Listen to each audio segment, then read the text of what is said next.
السلام علیکم ورحمۃ اللہ وبرکاتہ۔ ہمارا آج کا جو موضوع ہے وہ جنات کے بارے میں ہے کہ جنات کی حقیقت کیا ہے۔ جنات بھی اللہ کی ایسے ہی ایک مخلوق ہے کہ جیسے انسان اور اللہ کے فرشتے ہیں، اسی طرح سے جنات بھی اللہ کی ایک مخلوق ہے، اور اس کا ثبوت جو ہے قرآن سے بھی ملتا ہے اور صحیح احادیث مبارکہ سے بھی ہمیں اس کا ثبوت ملتا ہے کہ جنات کا وجود دنیا کے اندر ہے، اور وہ کب سے ہے؟ انسانوں سے پہلے سے جنات کا وجود ہے، اور جنات تعداد میں بھی انسانوں سے زیادہ ہیں، اور قرآن سے اس کا ثبوت وما خلقت الجن والانس الا لیعبدون کہ اللہ پاک فرماتے ہیں کہ ہم نے جنات کو اور انسانوں کو اپنی عبادت کے لیے بنایا ہے۔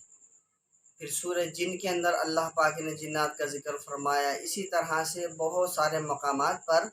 اللہ پاک نے جنات کا ذکر فرمایا ہے۔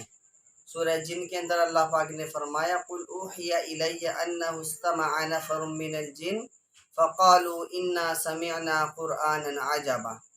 اسی طرح سے بعض مقامات پر اللہ پاک نے جنات کے وجود کو جو ہے بتایا ہے کہ جنات کا وجود دنیا کے اندر ہے، اور نبی علیہ الصلاۃ والسلام کی احادیث مبارکہ سے بھی جنات کا ثبوت ہمیں ملتا ہے۔ بخاری کی غالباً حدیث ہے، آپ علیہ الصلاۃ والسلام نے جناب ابو ہریرہ رضی اللہ تعالیٰ عنہ صحابی ہیں، ان کو جو ہے بھیجا استنجے کے لیے، کوئی مٹی کا ڈھیلا وغیرہ لینے کے لیے، تو آپ نے فرمایا کہ ہڈی اور گوبر نہ لانا۔ تو بعد میں ابو ہریرہ رضی اللہ تعالیٰ عنہ کہتے ہیں کہ میں نے بعد میں حضور سے دریافت کیا کہ اس میں کیا راز تھا جو آپ نے منع فرمایا کہ ہڈی اور گوبر نہ لانا۔ تو آپ علیہ الصلاۃ والسلام نے فرمایا کہ یہ جنات کی خوراک ہے، یعنی اس سے ثابت ہوا کہ جنات کھاتے بھی ہیں، لیکن جنات کی غذا ذرا مختلف ہے انسانوں سے۔ لیکن بعض علماء کہتے ہیں کہ جنات جو ہیں وہ یہ کھانے بھی کھاتے ہیں جو ہم کھاتے ہیں نا، یہ والے کھانے بھی کھاتے ہیں، اور ہڈی، گوبر، مینگنیاں یعنی گندی چیزیں وہ کھایا کرتے ہیں۔ اور ان کے رہنے کے مقامات جو ہیں جیسے صحرا ہیں، جنگل ہیں، بیابان ہیں، قبرستان ہیں، کنویں ہیں، یعنی کہ دور دراز میدانی علاقے، ریگستان، وہ ان کے رہنے کے مقامات ہیں۔ اور وہ لوگ ہمارے ساتھ بھی رہتے ہیں، جیسے بعض لوگوں کو تنگ کرنا شروع کر دیتے ہیں، تو لیکن اصل ان کے رہنے کی جگہ وہ صحرا، جنگل اور کنویں، ایسی جگہ جہاں پر انسان نہیں بستے، وہ اصل ان کے مقامات ہیں۔ اور یہ جو ہیں انسانوں کے جیسے انسان دنیا کے اندر رہتے ہیں، چھوٹے ہیں، بڑے ہیں، بوڑھے ہیں، بچے ہیں، جنات بھی اللہ کی مخلوق ایسے ہی ہے، ان میں میل ہیں، فیمیل ہیں، بچے ہیں، بوڑھے ہیں، اور کوئی طاقتور ہے، کوئی کمزور ہے، جیسے انسانوں میں ہیں۔ اور اسی طرح سے ان میں عالم بھی ہیں، حافظ بھی ہیں، قاری بھی ہیں، اور دوسرے مذاہب کے بھی ہیں، ہندو ہیں، عیسائی ہیں، اور جو ہے بدھ جو ہے سکھ ہیں، مسلمان ہیں، اسی طرح سے ہر مذہب ان کے اندر بھی ہیں، اور تعداد میں انسانوں سے کہیں وہ زیادہ ہیں۔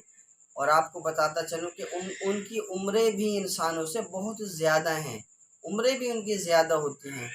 اور ساتھ ہی ساتھ آپ کو یہ بتاتا جاؤں کہ جنات کے اندر طاقت بھی انسانوں سے زیادہ اللہ پاک نے رکھی ہے، اور یہ صفت، یہ طاقت اللہ پاک نے ان کو دی ہے کہ وہ اڑ بھی سکتے ہیں، اور اتنی اسپیڈ سے بھاگتے ہیں کہ پلک جھپکتے میں کہیں سے کہیں پہنچ جاتے ہیں۔ جیسے سلیمان علیہ السلام کا واقعہ آتا ہے نا، کہ سلیمان علیہ السلام نے جب ملکہ بلقیس کا تخت لانے کو کہا، تو ایک جن نے کہا کہ آپ کی یہ مجلس ابھی ختم نہیں ہوگی تو میں وہ تخت لے کر آپ کے پاس آ جاؤں گا۔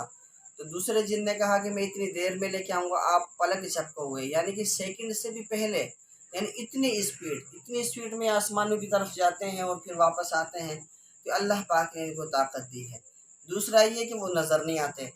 انسان نظر آتا ہے، ان کو ہم نظر آتے ہیں مگر ہمیں وہ نظر نہیں آتے۔ ان کا وجود جو ہے، اور جو ہے آپ علیہ السلام کی احادیث سے بھی ملتا ہے کہ ایک مرتبہ جناب عبداللہ ابن مسعود رضی اللہ تعالیٰ عنہ کسی آدمی کے کان میں کچھ پڑھ رہے تھے اور آپ علیہ الصلوۃ والسلام کا وہاں سے گزر ہوا، تو آپ علیہ الصلوۃ والسلام نے اب حضرت عبداللہ کو بلایا، عبداللہ ادھر آؤ۔ حضرت عبداللہ اس کو دم کرنے کے بعد آئے اور آپ نے دریافت فرمایا عبداللہ کیا کر رہے تھے؟ تو حضرت عبداللہ رضی اللہ تعالیٰ عنہ نے کیا کہا کہ اس پر جن حاوی ہو گیا تھا، جن اس پر مسلط ہو گیا تھا، تو میں اس کے کان میں قرآن پڑھ رہا تھا، سورۃ المؤمنون کی آخری 4 آیات، افحسبتم انما خلقناکم عبثا وانکم الینا لا ترجعون فتعالى الله الملك الحق لا الہ الا هو رب العرش الکریم ومن يدع مع الله الها آخر لا برهان له به فانما حسابه عند ربه انه لا يفلح الكافرون وقل رب اغفر وارحم وانت خیر الراحمین۔ جب میں نے اسے کان میں یہ آیات پڑھی، اسے کان میں دم کیا، تو جنات کو اللہ نے اس سے رفع کر دیا، دور بھیج دیا، وہ بھاگ گیا۔ تو آپ علیہ الصلوۃ والسلام نے فرمایا عبداللہ ہاں، اگر کوئی بھی آدمی یقین کے ساتھ ان آیات کو پہاڑ پر پڑھ کر پھونکے تو پہاڑ بھی اپنی جگہ سے ایک دفعہ ہل جائے گا۔ یہ یقین کی بات ہے، ہمیں یقین ہو قرآن پر کہ قرآن میں شفا ہے، قرآن سے شفا ملتی ہے، اللہ کے کلام کے اندر شفا ہے، اللہ کے نام کے اندر شفا ہے، اس کا یقین ہو۔ آج ہمیں دوسری بہت ساری چیزوں پر تو یقین ہے مگر اللہ کے کلام پر یقین نہیں ہے۔ اللہ پاک ہمیں صحیح سمجھ نصیب فرمائے اور اللہ پاک ہمارا عقیدہ، ہمارا جو ہے عقیدہ ایمان قرآن و سنت کے مطابق ہمیں عطا فرمائے، درست فرمائے